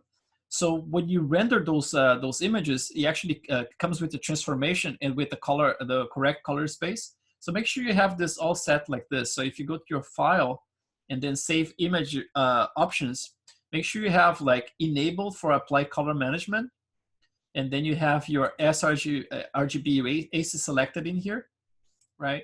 And then apply gamma and exposure. And by that, like if you have this color, like this little tweaks in here, it's like if you tweak anything here, when you save the file, you should save with the tweaks you already incorporated, So that might be useful for you guys. So yeah, that covers like the ACES stuff, the stuff that I was doing, like all those tasks for the last 3 or 4 days. And it's pretty nice, It's like I would really switch if I was you guys.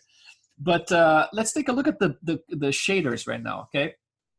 The shaders, like I said, like they are in progress and they are not perfect at all. There is a bunch of like little errors I'm getting. For example, like see the eyelid right here? There's like this very strong redness in there.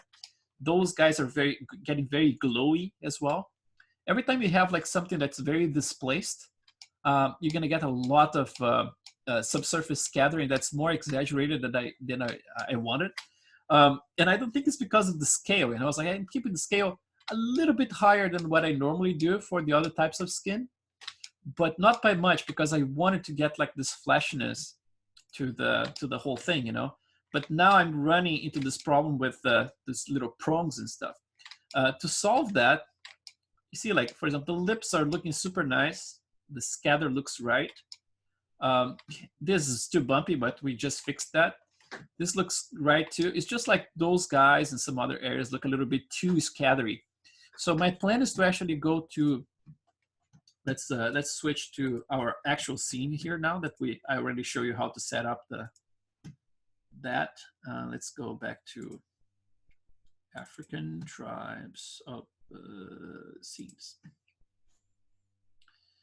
Render task 8. Let's open that one.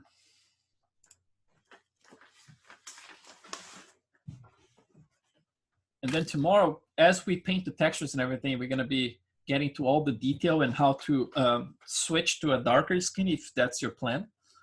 But yeah, today I'd rather just like update you guys on everything, so at least like you have a solid base, it's like stuff. There are 2 missing color spaces used in the scene that are not defined and selected, blah, blah, blah. It's probably like some texture I didn't convert yet, but it's not being used. So it's probably somewhere else. Maybe like those eyes I have floating in here, which I can delete, by the way. Let's try that. Let's see. Yeah, I don't need those guys. Yeah, those are the old eyes I was using before. The ones I'm using here are basically I stole from my Native American guy and just changed the color of the iris, and that's it. So let's look at the color again, the shader. And let's start exploring a little bit of this, okay? So what I was trying to say about like those bumps that are a little bit too scattery and maybe like the eyelid in there, it would be easy for me to control if I simply did something like this. If I click this color here, radius, right? And now I know that this color, if I copy those values into ZBrush, RGB like 0 to 255, for example, right? I get those values here, 235, 102, 76, right? So if I copy those values, for example, under color and just plug them in there, 222, you get like the same color that you have right there. And then you can poly paint, for example, copy your model like we are doing like for the other textures, right? Like we did last week. Copy your model and then basically like fill it with this color here. And then selectively you can go to like areas that are too scattery and you can paint a little bit darker, you know, you can just like bring this color down like this, you know, it's like, or even like a little bit towards brown or orange, but very desaturated. And just like in those spots you want a little bit less, just like tweak like that, you know. I think that's the way I'm gonna approach. Even like some veins underneath the skin and stuff, you can actually paint in the radius as well, right? But let's take a look at the overall settings for the shader now, okay? Like I mentioned before, it's not perfect, but it's a good base to start doing some renders if you're doing like someone with a darker skin like that. And then obviously there is all kinds of room for experimentation, right? Like I'm testing with different HDRIs to make sure that things are kind of like working overall. I'm using the little, you know, like gray sphere and then the chrome sphere in there just to guide me in terms of the intensity for all the things I'm assigning here.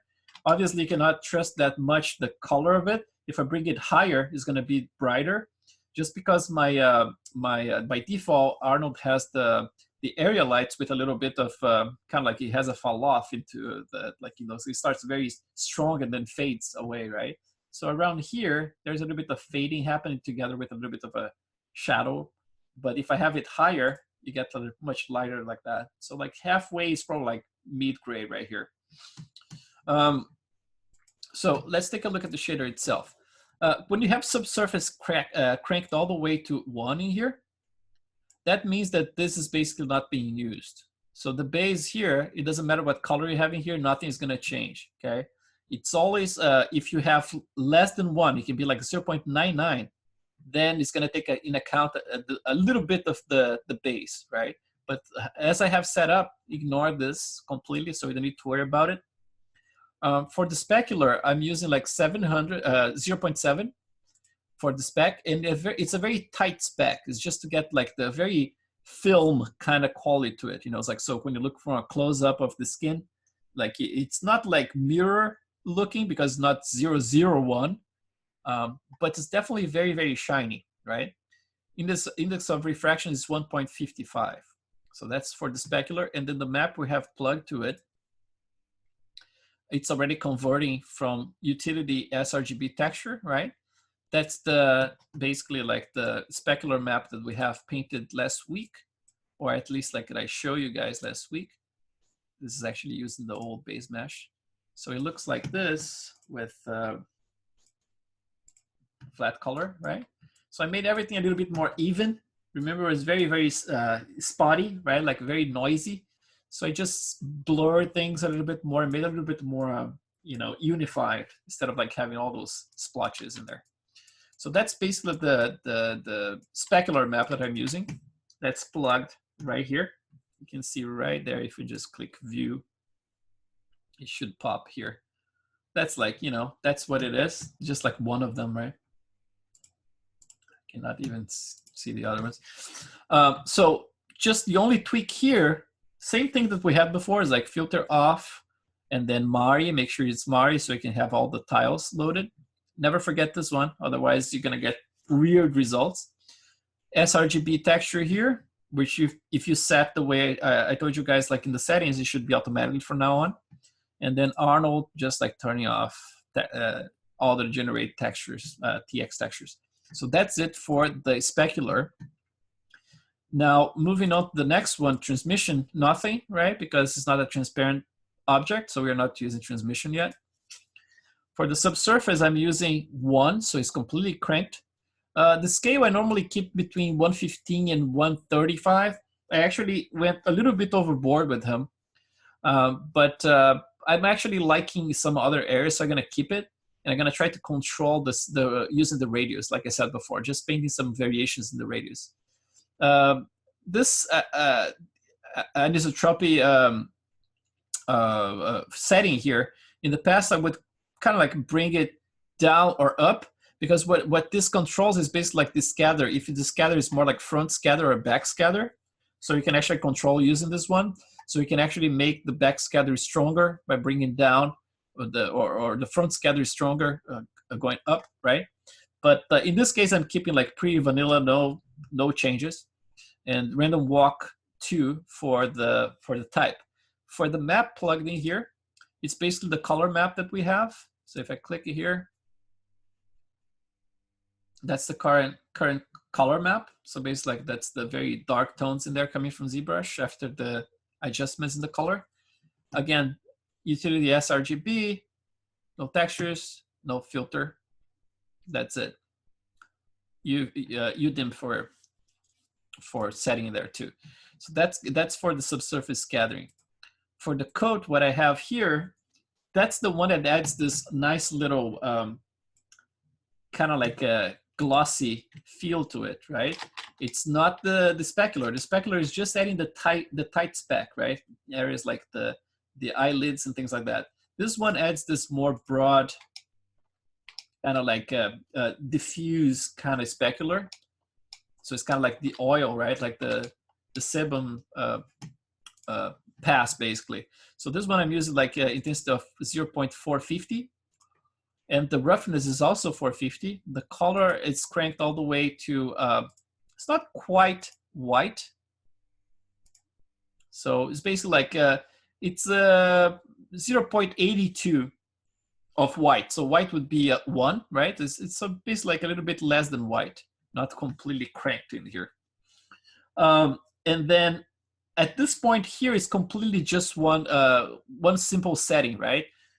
In the past, I would have like the specular map being assigned here for the weight, and then just like tweak them individually, you know, kind of like load again the same map I have plugged as specular as a weight in here, and just like tweak it, and then play with the offsets and everything. But in this case here, I'm trying to push as far as I can the results without having more complexity, right? Just like I did with the subsurface scattering, until I hit a wall and I was like, okay, now I'm gonna have to add a little bit more color in here so I can have more control.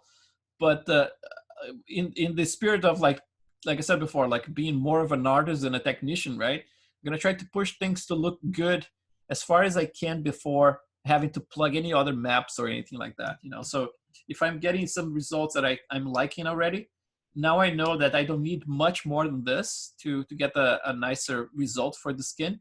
So when I have my specular map plugged in there, I can have like a one that controls things in a more subtle way instead of like lots of noisy textures and stuff. You know, I don't need that. So that's basically what I have right now, like nothing plugged to it, just like the values in there. There's a little bit of an isotropy value in here, 0.5. It's just like a visual thing. I was testing. I was like, hey, I kind of like the result better when I reached that one. So for Shin, I'm using a tiny little bit. So that's kind of like the velvety effect, right? Like you get the little kind of like micro fuzz. So very, very low intensity and very, very, you know, it's like specky as well. So that's just to create this little film kind of like oily in the skin. So that's what I have right now. Again, everything is a test, right? And emission, there's nothing. Thin film, there's nothing plugged to it. And then geometry, I have my cell noise that we plugged last week, still the same one. So basically like the same values that I passed to you guys, 25, 25, 1920, blah, blah. And then for the bump depth, we are using those maps that we plugged last week as well. The only difference is that now they are being converted to sRGB texture in here, but the rest is the same. And then let's see how they look like. Very simple, right? It's just like black and white map, very broad strokes, like there's no bump noise or anything like that. It's just like plain color. So a very simple map. And then the last thing here, let's see if we have anything else plugged. There's nothing here. Advanced, I have internal reflections. You don't actually need that one, or caustics I don't have any caustics assigned to it right now. So do I have caustics for those guys though?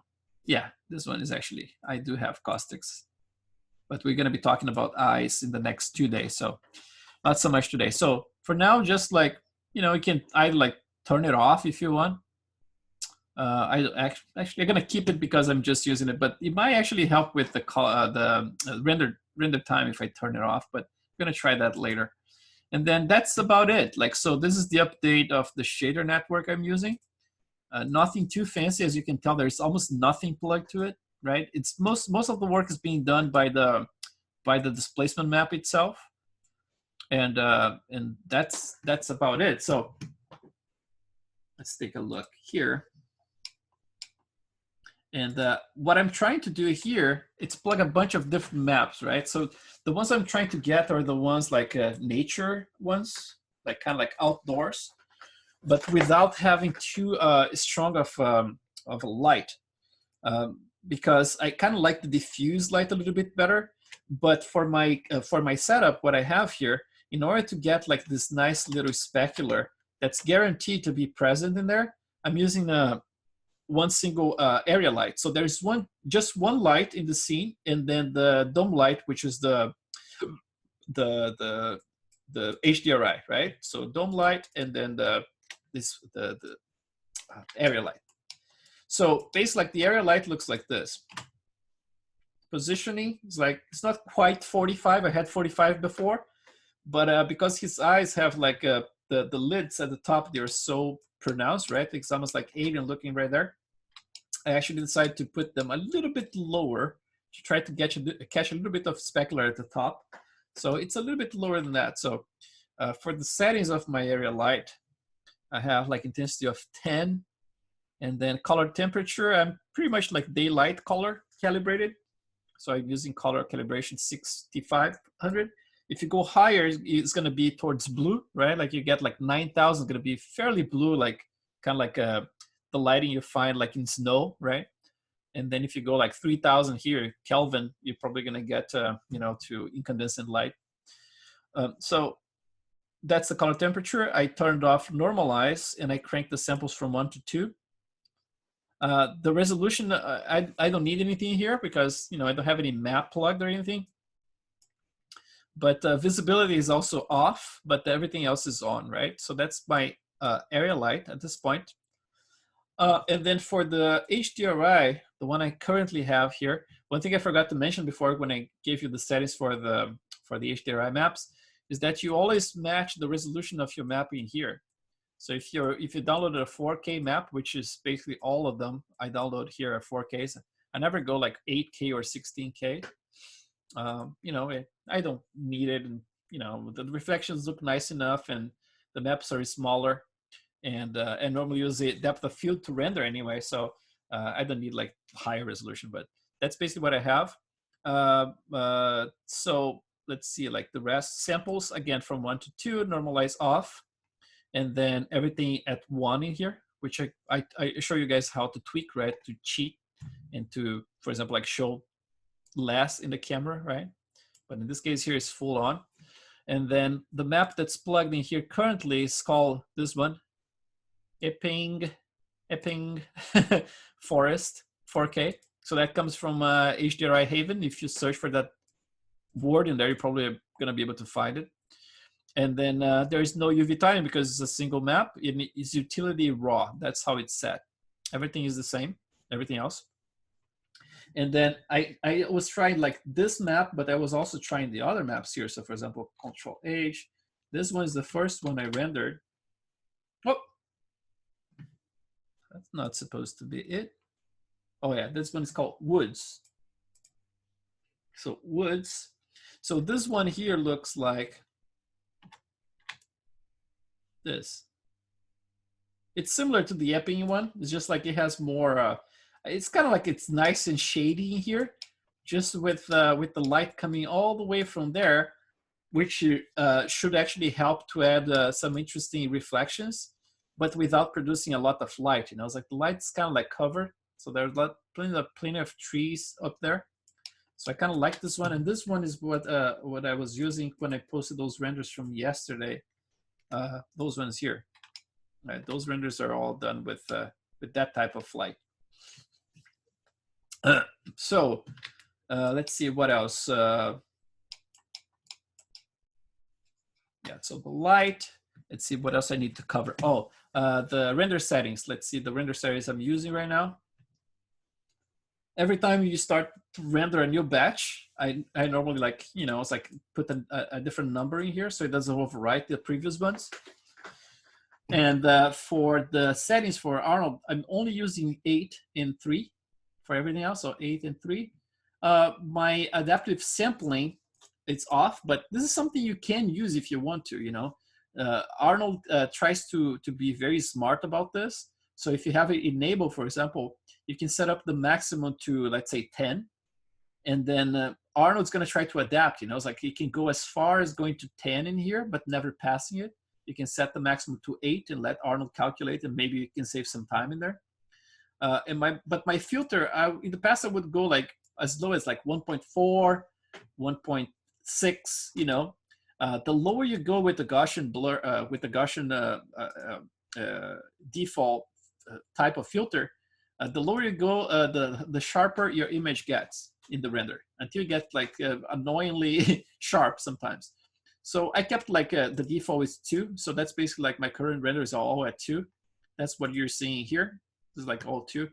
It's a little bit more natural, you know. It's like it's not overly sharp or anything like that. So I kind of like the result, something like this, you know. It's a little bit more natural. Even if you zoom in, slightly blurry, but that's the thing, you know, it's like when you're sculpting stuff in ZBrush, you want to make sure that you want to see all the detail you sculpted. And sometimes we just like crank the sharpness way too much. And the sharpness actually works against the subsurface scattering, in my opinion, you know. If you go too sharp, sometimes like he loses that effect of that tiny little glow that's created with the subsurface scattering, which is very tiny, you know, it's like going to, you know, it's like into bumps and bruises. And then sometimes it looks too rocky as soon as you add too much sharpness. So I would keep a little bit lower, you know. And then everything else is basically the same that I pointed like last time when we talked about this. It's all the same values. So that's all it is in there. And then now that we are here, since I show you guys the entire process of, you know, the sculpting part that I did over the weekend, the like the shader update, the lighting that I'm using. Oh, by the way, yeah, this one I already showed you what's the map, right? The map's called Woods 4K, also from HDRI Haven, so you can try that one if you want. And then the last part I want to show you guys is do a little demo here of the filters that I use, because I like using some post-processing, right? So this one, I went a little overboard. Like this is the original one that came from Maya Render, and this one is the tweaked. But the thing is, like, I think I went a little overboard with the bloom effect. It looks a little glowy, too glowy. But what I use is normally this. Let me just close some of those guys here. Just close them. I'm gonna redo them anyway because they're a little glowy. So let's see if I have anything else open. So there is I want to close all of them. I set it up properly and it works amazing, man. Awesome, man. Yeah, thank you so much. Yeah, no problem. Have fun, man. I think this is pretty cool, actually.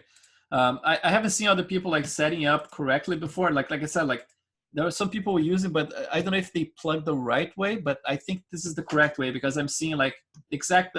For example, if I have a HDRI map, it's more predictable now. You know, it's like the color looks more correct. And on the viewport looks more correct. And the thing that you said about the transformation, that thing that you clicked, that is the key. And that I was a little bit lost because I thought that I had to do the transformations on Nuke. Yeah. But I think with that, it's automatic. So that's it. Awesome. Sweet. Thanks. No problem. So let's open like a file. So let's say I just render something out of Maya now that we have our ACES set and all that stuff, the good stuff going on. So let's go to, for example, number 6 in here, which is the profile. So now I'm opening this file here, which was rendering. Oh, I said the eyeballs in the top. I didn't notice before. The eyeballs right there floating. So this one was rendering out of Maya, but I rendered it using, oh, let's talk about this as well. Since we're here, it's like, I'm an open book, man. I want you guys to get all the stuff here. So for my render, so what I did here, my setup, right? I have like 6 frames. So if I click my camera, view, select camera, you're gonna notice I have like 1, 2, 3, 4, 5, 6 frames, right? They're kind of similar to each other. I have to make some more variation, but anyway. So the way I set it up is just like I mentioned before, select the camera, move stuff around as much as you want, frame if you need to, right? As soon as you're happy with the angle, select the camera again, and then press S, like Sam, right? And that's gonna create the keyframe for you. So I did this for all those frames that I wanted. And then, okay, now I have to set up my depth of field because I was rendering everything with depth of field. So the best way to do that is to actually find a distance between the camera and the target, right? Like if you're targeting to render the eyes, which that's the way to do it, right? Like you want to make sure that the eyes are always in focus. So normally what I use is the iris as the reference. So if I click the iris itself for any of those guys, let's see, add reference for my eyes, right? Probably this one here. Yes. So iris, so that's the iris right there inside of the eye. So if I look closely, that looks like this, right? That's my piece. So I'm actually trying to focus. I could potentially use, instead of the iris, maybe like the pupil, which is a little bit more centered in there, and get the focus right there, right? It's another way to do it. But the iris works just fine too. It's not as far, you know. It's like it's fairly in focus. So it's gonna be like around the eyelids, basically, right? So to do that, let's go back here, back to my camera. So let's say like I selected my iris, I know that's the object that I want in focus. So the first thing I'm gonna do is this. I'm gonna go to display, heads up in display, and I'm gonna turn on this object details here. So if I dock, you're gonna see what it does. See that number right there? It's like 52143. That says distance from camera, right? And this comes from this object details. If I turn off, it goes away, right? So to find it, again, display, heads up in display, and then turn on object display, object details, right? And now we have that detail that says distance from camera. So to make it easy to find the focus, you just do this, view, select camera, and then once you have the tab in here, if you don't, just press Control A, you should get the tab. And then you can just say copy tab, right? So now your camera is copied in here, right? My boy is crying outside. I think my wife is around. So now that I have this, what's happening? I'm gonna have to go very quickly here, guys. Just let me check something.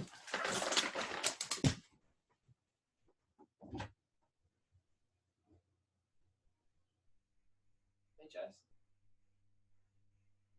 Did you get him? He was crying here. I'm sorry, my little boy, 6 years old, he was crying outside. Okay, so let me see if I remember what I was doing here. Okay, the camera. So now that you are in this tab in here with the camera copied in there, you can just go all the way down to Arnold and expand that tab. And you're gonna see a bunch of things in here, right? So the first one you're gonna notice is this one that says enable DOF, like depth of field. So you're gonna check that one if you wanna render with depth of field. And then the distance in here, you're gonna plug whatever distance you find between the camera and the target you wanna render in focus, right? So in this case here, the iris. So if I click the iris, I get that value 52.143. So I just type that value right here. And as soon as I finish typing, I right click right here where it says focus distance, right click and say set key, right? So now I have a key set in there. So every time I switch to this angle, it always gonna focus to that eye, right? Same thing for the next angle. So go to this angle. Now that iris doesn't work for me. I don't want to focus on that iris. I wanted this one. So I'm gonna go to this one here and I'm gonna say 54 to 58. put the value in there, right click, set key, and you're done. Keep doing this until you have all the cameras set with the focus you want to do. For the aperture size, I'm using 0.4, which is giving this this nice little, you know, it's like still keeps things fairly in focus, even if it's not right there, right? But then as you get closer and closer, you're going to start seeing things a little bit more out of focus, right? So the lips starting to get out of focus. The ears are definitely out of focus, but the eyes are pretty much in focus, right? So 400, it's pretty good. 0.4, it's pretty good to keep like things in focus. If you want everything in focus, just increase this value here, you know, to something bigger. Actually, sorry, you bring it down to more focus, and you keep make everything higher if you want less focus. Everything's going to get more defocus, right? There's one thing I didn't mention here. That's this filter map. So filter map here basically you can create like a, which is overkill in this case here, but you can create kind of like a, how you call, like a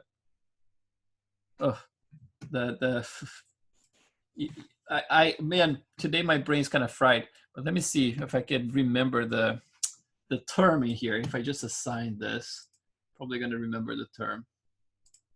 This correction. Oh yeah, the vignette. So the vignetting, basically that's the black halo around it, right? Like the entire image. You can simulate by plugging a filter map here, like basically like use a ramp. So you can click like filter map is going to have like a checker like that. You can just expand it and plug like something like this, like a circular ramp. And then if you go like very, very dark in here, it's going to create like a super strong halo around it, a vignetting, right? So it kind of keep like kind of like halfway like that. So it basically like it makes the borders of the image you're rendering a little bit darker. That's all it is. But again, like this is the kind of stuff I can easily do in my post-processing. So it's not something you need to do in there, but just like an option that just to tell you guys you have it, you know. I'm actually going to remove it from here because I really want to control outside of Arnold. So that's about it. So once you have everything set here, all those angles, now I have 6 of them, right? Just remember to go to your settings, your render settings, and in common here, just make sure you match the start and the end frames with those numbers. So from frame 1 to 6, and then make sure you have name, a number, and extension in there. And then once you have this set up, you're gonna go to your rendering tab. Then you're gonna go to render sequence, and you click in the option box. Make sure the camera here, see like it says front, which is bullshit, Maya, come on. You just switch to the same camera you have right there. So like perspective, now should match it. And then here you can just simply say like render sequence, and option here is to basically like put render view, add to render view in here. But if you don't, it still is gonna be rendered to disk. So if you click the render sequence in here, basically what Maya is gonna do, it's gonna render into that folder right there. Images, the folder that you set up when you set up the project at the very beginning of our class, right? And then the name of the file is gonna be named after whatever name you gave here, right? And that's it. So the last part here, a quick one would be just like what kind of like software I'm using to do my post. And it's very simple. I spoke about it in some of the other videos. It's called Alien Skin, and it's called Exposure. It's a plugin for Photoshop. And you see like it's basically like grayed out in there. And the reason why it's grayed out is because those files here, the XRs I'm exporting from, rendering from Maya, are all 32 bits, right? So you have to convert this. So to convert the image, you go to image mode in Photoshop, and then just say 16-bit, and the color is gonna go crazy by default, right? Gonna go like that. So because it switches to local adaptation by default, but you can click this one and put the exposure in gamma, and that should go back to normal. And then you just do okay, right? So now I can just go to filter, alien skin, and now I have my plugins in there.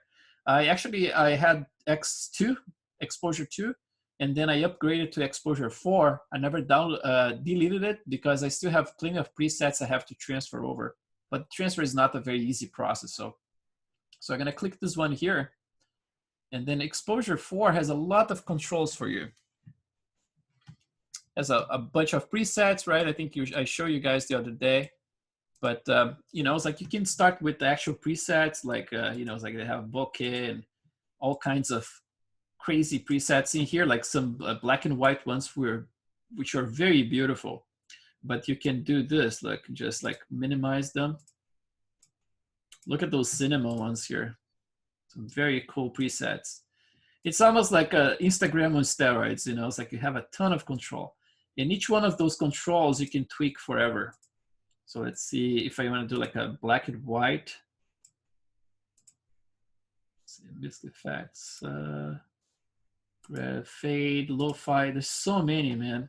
It's crazy. And every new version they introduce a lot more. So this is like, oh, this is the color. So let's go black and white. And now you get like that kind of filter. You get lots of very interesting sepia ones with scratches and all that stuff. So that's really cool. I like this type here. They're very nice with a little frame. Yeah, I love this this stuff. And then if you don't want to apply anything, you can just reset it in here, and then you can start setting up things manually, for example. So I normally do things like I reduce the saturation a little bit, so it can go like all the way down, right? But I'm gonna go just maybe like a few steps down. You can crank the contrast a little bit. You can reduce the exposure if you want. I normally introduce a little bit here of cool. So instead of like going warm like that, you can go cooler like that, right? Every time you go cooler, it's kind of interesting because it catches this kind of like a sky kind of bluish light, right?